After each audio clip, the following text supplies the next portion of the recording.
Hello everyone, welcome to my channel study with Anchal. Hope आप सभी लोग बहुत अच्छे होंगे। तो आज है 16 ऑफ मार्च। देखते हैं आज कौन कौन सी न्यूज़ है जो हमारे एग्जाम के पर्सपेक्टिव से बहुत इंपॉर्टेंट है।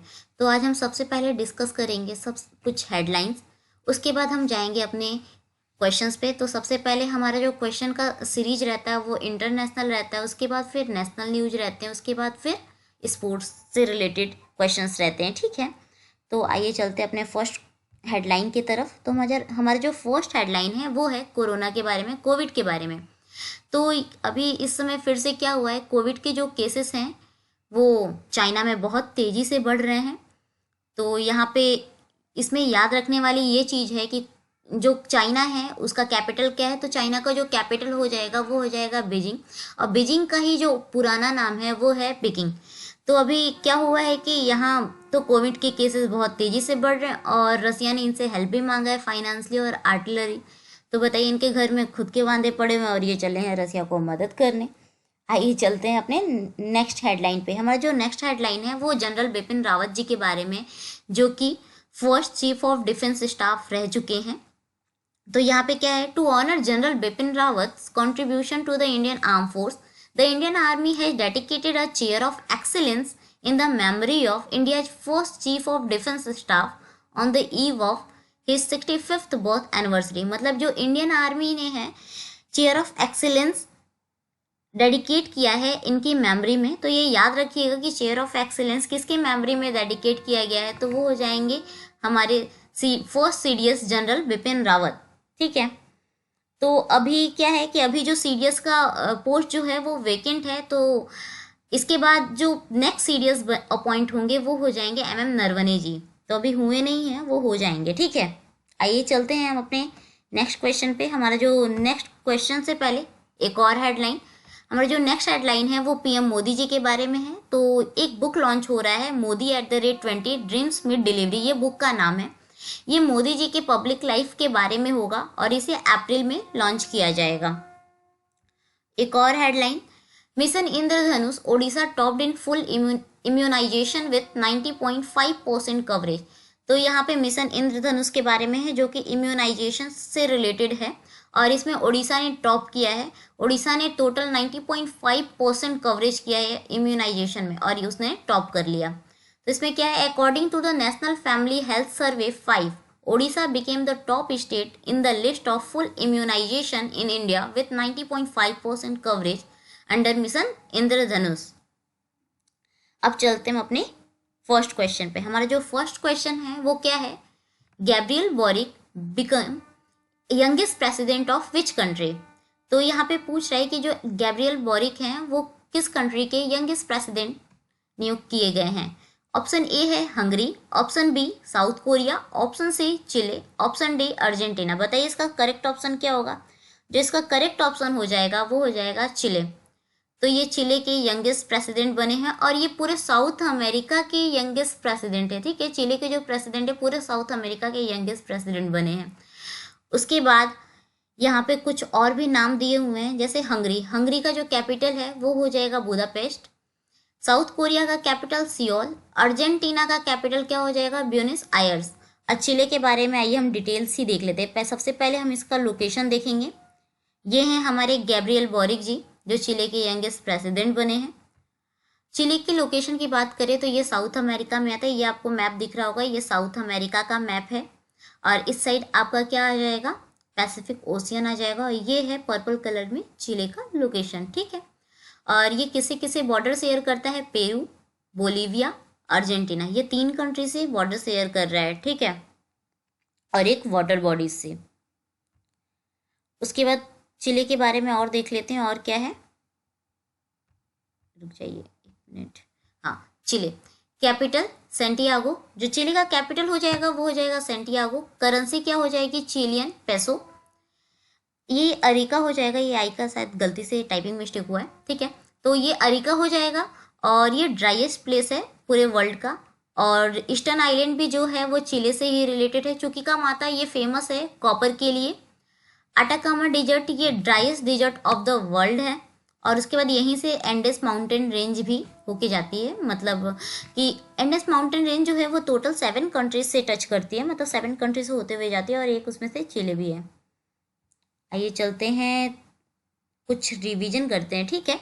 तो मैंने आज कुछ रिविजन्स के लिए भी आपके क्वेश्चंस बनाए हैं, तो आइए देखते हैं फर्स्ट क्वेश्चन क्या है रिवीजन के लिए। Who has been elected as a president of South Korea. South Korea के हाल में प्रेसिडेंट किसको इलेक्ट किया गया है? तो इसका जो करेक्ट ऑप्शन हो जाएगा वो हो जाएगा आपका यून सुक। ठीक है, यून सुक जी को अभी इलेक्ट किया गया है president of South Korea. Who has elected as a first female president of Hungary. तो first female president of Hungary किसको इलेक्ट किया गया है? वो हो जाएंगी कैटलिन नोवाक। ये फर्स्ट फीमेल प्रेसिडेंट है हंगरी की। उसके बाद एक और क्वेश्चन देख लेते हैं। हमारा जो एक और क्वेश्चन है वो है, एक मिनट रुकिएगा, तो ये काम नहीं कर रहा है थोड़ा। जो नेक्स्ट क्वेश्चन है वो who has assumed the office of Indian ambassador in China. तो यहाँ पे पूछ रहा है कि जो इंडियन एम्बेसडर चाइना में किसको ये ऑफिस दिया गया है, तो ये हो जाएंगे प्रदीप कुमार रावत जी को ये ऑफिस दिया गया है। आइए चलते अपने नेक्स्ट क्वेश्चन की तरफ।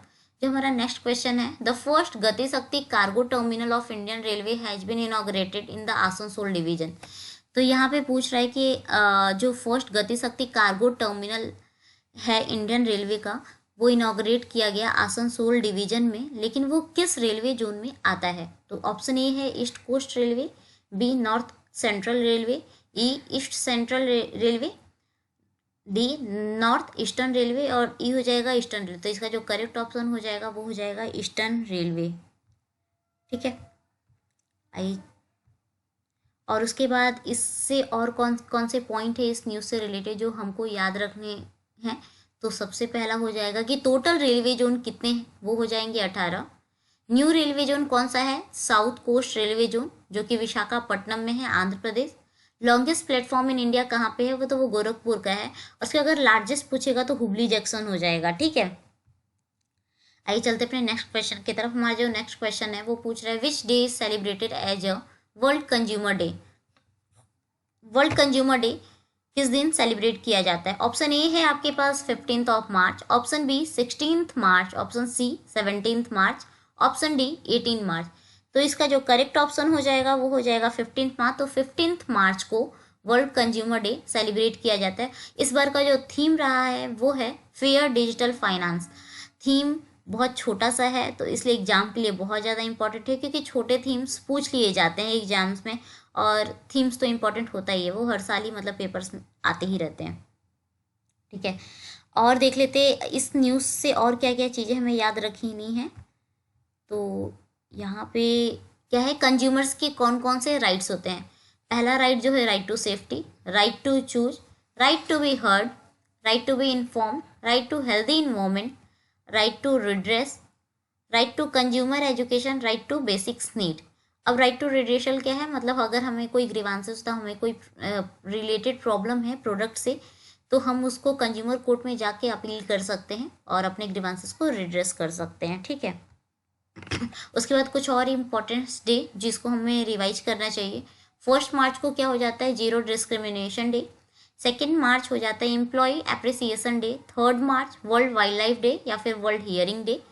4 मार्च नेशनल सेफ्टी डे। 8 मार्च इंटरनेशनल वुमेंस डे। 10 मार्च, अच्छा ये हमें बताइएगा, आपका होमवर्क रहेगा कि 8 मार्च को इंटरनेशनल वुमेंस डे के दिन हरियाणा ने कौन सी स्कीम लॉन्च की है। ठीक है, उसके बाद 10 मार्च CISF रेजिंग डे या फिर किडनी डे। 14 मार्च पाई डे या फिर इंटरनेशनल मैथमेटिक्स डे। ये दोनों दिन होता है। ठीक है, आइए चलते हैं अपने नेक्स्ट क्वेश्चन की तरफ। हमारा जो नेक्स्ट क्वेश्चन है वो पूछ रहा है in our constitution which article gives rights of religion. हमारे कॉन्स्टिट्यूशन के कौन से आर्टिकल में राइट ऑफ रिलीजन दिया गया है? ऑप्शन ए क्या लिखा हुआ है? Article 14 to article 18, option B हो जाएगा article 19, option C article 21, option D article 25 to 28। इसका जो करेक्ट ऑप्शन हो जाएगा वो हो जाएगा आर्टिकल 25 टू आर्टिकल 28। ठीक है, और ये न्यूज में क्यों रहा कि हिजाब, अभी कर्नाटका हाई कोर्ट ने क्या बोला है कि हिजाब जो है वो इसेंशियल प्रैक्टिस में नहीं आता है। ये मुस्लिम रिलीजन का इसेंशियल प्रैक्टिस नहीं है। ठीक है, ये मेरा कहा हुआ बात नहीं है, ये कर्नाटका हाई कोर्ट ने बोला है। ठीक और उसके बाद इस न्यूज़ से हमें कंट्रोवर्सी तो इम्पोर्टेंट नहीं होता, लेकिन इस न्यूज़ से और क्या क्या इम्पोर्टेंट पॉइंट्स है जो बनेंगे, जो हमारे एग्जाम्स में आ सकते हैं।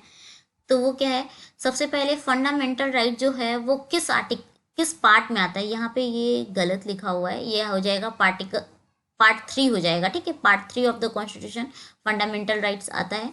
और पार्ट 4 में क्या आ जाता है, डीपीएसपी। और पार्ट 4A में क्या आ जाता है, हमारी फंडामेंटल ड्यूटीज, ठीक है। और ये जो पार्ट 5 लिखा हुआ है ना, इसमें आता है आपका यूनियन, ठीक है। और आर्टिकल 12 टू आर्टिकल 35 जो है वो हमें फंडामेंटल राइट्स प्रोवाइड करता है। राइट टू इक्वलिटी, हमारे पास कौन कौन सी राइट्स हैं देख लेते हैं। Right to equality article 14 to article 18। Right to freedom article 19 to article 22।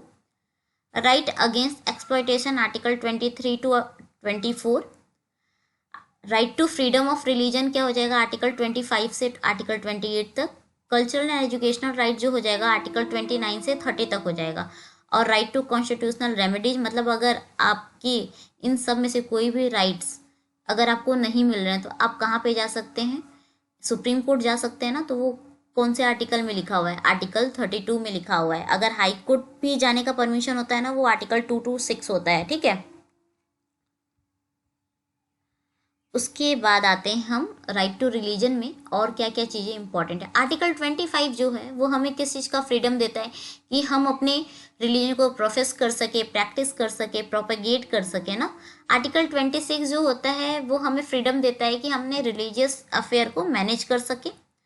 Article 27 जो है वो freedom has to payment of tax for promotion of any particular religion. Article 28 जो है वो इंस्ट्रक्शन और religious worship in certain educational institution, ठीक है।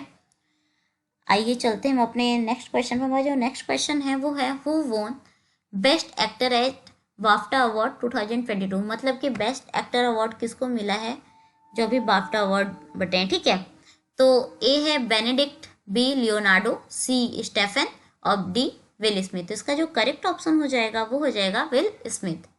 आइए और भी इसमें क्या क्या इंपॉर्टेंट है जो हमें एग्जाम के लिए अपने याद रखना है। तो बेस्ट एक्टर को मिल गया, बेस्ट एक्टर अवार्ड जो मिल गया वो विल स्मिथ को मिल गया। बेस्ट एक्ट्रेस जो मिला है वो है जोआना स्कैनलन को मिला है। और उसके बाद बेस्ट फिल्म किसको मिला है, the power of the dog. The power of the dog जो मूवी है उसको बेस्ट फिल्म का अवार्ड मिला है। और best film not in English वो किसको मिला, ड्राइव माई कार, जापान की मूवी है, इसको मिला है, ठीक है। आइए चलते हैं अपने नेक्स्ट क्वेश्चन की तरफ। पूछ रहा है who became the brand ambassador of games 24x7। तो गेम्स 24x7 एक ऑनलाइन प्लेटफॉर्म है। तो इसके ब्रांड एम्बेसडर किसको बनाया गया है, किसको अपॉइंट किया गया है। तो A Shubman Gill, B Ruturaj, C Faf du Plessis, D both A and B. तो इसका जो करेक्ट ऑप्शन हो जाएगा वो हो जाएगा बोथ ए एंड बी। मतलब कि शुभमन गिल और ऋतुराज दोनों लोगों को ब्रांड एम्बेसडर बनाया गया है गेम्स 24x7 का। ये देख लीजिए, शुभमन गिल, ऋतुराज गायकवाड़ बने गेम्स 24x7 के ब्रांड एम्बेसडर, ठीक है। तो ये हमारा आज का सेशन यही कंप्लीट होता है। तो thank you for the watching this session. अगर आपको ये सेशन अच्छा लगा हो तो प्लीज़ कमेंट करके मुझे ज़रूर बताइएगा। और लाइक, शेयर और सब्सक्राइब करना नहीं भूलिएगा। अगर आप इस चैनल पर नए हैं तो सब्सक्राइब बटन ज़रूर दबाएं, ठीक है। Thank you very much.